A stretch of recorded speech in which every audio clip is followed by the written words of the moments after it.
Hello everyone, Janine here from the VA Finishing School. Thank you so much for joining me today. I am going to talk about finding your ideal client on LinkedIn, right? So we all know LinkedIn is important. You've heard about LinkedIn, you've even explored LinkedIn a little bit, but you really just don't know how to get stuck into LinkedIn and how to reach your ideal client. Now, for most of you who are familiar with social media, especially Facebook, LinkedIn is going to work on a very similar way in terms of sharing content and also connecting with your ideal client. Okay, on Facebook you would maybe friend request your ideal client, but you would definitely note down who your ideal clients are. You would sort of follow them in Facebook groups, and you would follow their Facebook pages and see what they're doing, compliment them, comment on their stuff. Now you're going to do a similar thing on LinkedIn. So first and foremost, you need to have a really strong LinkedIn profile. And by strong, I mean you need to flesh it out with the relevant information. So most of us come from completely different backgrounds. I come from the hospitality industry. Others come from other corporate jobs. Some of you, are fresh out of school. Some of you, have a medical background, or you were teachers, or whatever the case is. You need to remember that only put information that's relevant to your virtual assistant business. Now, having said that, if you are, for example, from a medical background and you are a medical VA, your medical background is going to be applicable. So put that on your LinkedIn profile. Me, for example, I come from a hospitality industry, but I use my LinkedIn profile specifically to reach virtual assistants for the VA Finishing School, right?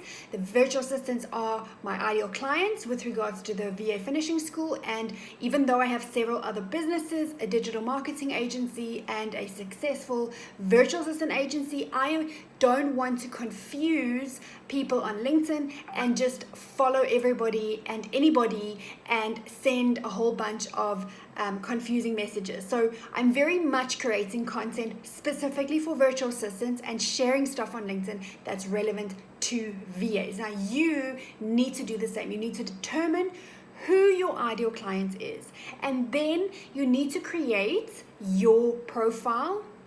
And everything you put on your profile, your banner image, everything surrounding your ideal client and your virtual assistant business, right?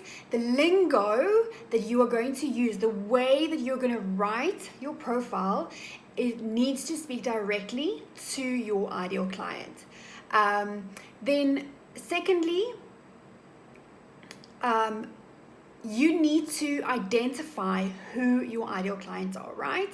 So if you're a virtual assistant, for example, and your ideal clients are wellness coaches, you're going to go onto LinkedIn, you're going to use a little search field at the top left-hand corner, and you're going to type in wellness coach or holistic coach or health coach, anything, fitness coach, anything that falls in the wellness industry. And what will come up is the search results for wellness coaches or people that you've searched for, whatever your ideal clients. And then you're going to go ahead and connect with those people, right?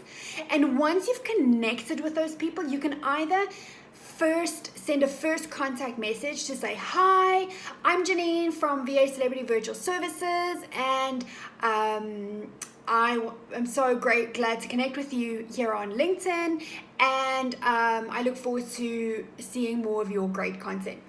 Bam.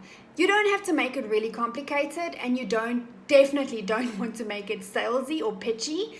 Definitely not on the first message. But it's always, because sometimes people won't actually even respond to you, but it's good to send out a little message upon first contact, or if you prefer, once somebody has actually confirmed you as a contact, then you can send them a little message, right? Now,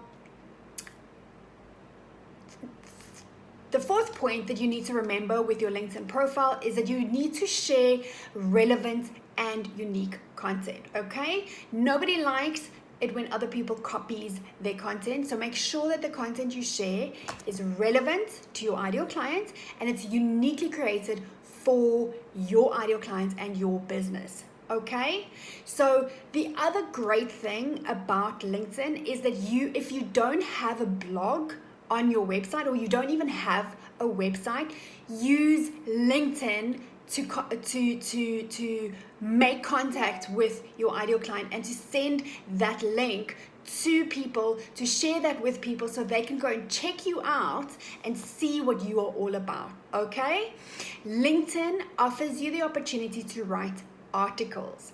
Now, LinkedIn is the only platform where Google doesn't penalize you if you copy content. So if you are already blogging on your website, can definitely publish the same blog post on LinkedIn and Google won't penalize you for having duplicate content. Okay, anywhere else it's going to penalize you, but not on LinkedIn. So if you don't have a blog site on your website, or you don't have a website at all, start writing articles on LinkedIn to position yourself as an expert in your field. Okay, it creates good content for you to share with your audience, and it also shows authority in your industry and your field and your services. Okay, next thing, there are groups on LinkedIn. Woo, who knew, right? So many virtual assistants completely miss this point. And there are tons and tons of groups for virtual assistants, as well as where your ideal client is hanging out. So you definitely want to be connecting or joining these groups, and you definitely want to be networking in these groups. Super, super awesome to be able to do that on LinkedIn as well. It's not just Facebook with groups, also LinkedIn. Okay, then the next thing, you want to try and get testimonials. So when you have done client work, ask them to refer you on LinkedIn, right? There is a place where you can be referred on LinkedIn. So once you've done the work, you've completed it, your client's happy, they've paid you, everything is fine, send them the link and ask them to review you on LinkedIn. Okay, this counts really, really, really for your profile. For when people look at your profile and they see, wow, she's been recommended by this person and what they've written, really, really good. That is a recommendation, a review, that is a testimonial, and you can use that same information on your website. Okay, now the next thing is, remember to be a human. Okay, so many people, they get this robotic tone on social media. They get this sort of like, copy paste tone where it's very neutral and there's no personality. And what you definitely want to do is pump your content full of your personality, because that is how people are going to see who you are and whether you might be a good fit for them or not, right? So definitely put the sparkle and the shine in your content so that people can see who you are, how you communicate, and if that gels with them. Because not everybody is a good fit for everybody. You need to remember this. You might have this ideal clients in mind and you might think, wow, they're super amazing and I definitely want to be working with this person, but your personalities might not gel, your businesses might not gel, your complete way of working might not gel, and it's just not going to work out. So if you put your personality into your content and it doesn't attract that ideal client, then the writing is on the wall. It's probably not going to work out. But people who will be attracted to your content, those are your ideal clients, and those are the people who are going to contact you and who are going to say, hey, I want to work with you. Okay? Now, you need to look at what your audience and your ideal client wants, right? If they have a problem, solve it for them by solving that problem and answering their questions in a post. If they respond to a certain post of yours but not another post, that's a good indication that that post that you got no response on is probably not good for your audience. So don't share that type of content again. Share content that is generating high engagement, okay? Guys, this is LinkedIn in a nutshell, how to attract your ideal clients on LinkedIn. And you definitely want to be implementing these tips. Listen to the good stuff that I've given you today. It's super awesome. I use it on my LinkedIn. Everybody else that's successful with LinkedIn, they're implementing the similar things. You need to get a strategy in place, and you need to get on LinkedIn, and you need to start become consistent, okay? I preach consistency all the time. Now, if you are pinched for time, share the same content that you share on Instagram, Facebook, LinkedIn, but for heaven's sake, just start being consistent and sharing content. That's it from me, guys. Thank you for watching today, and see you next time.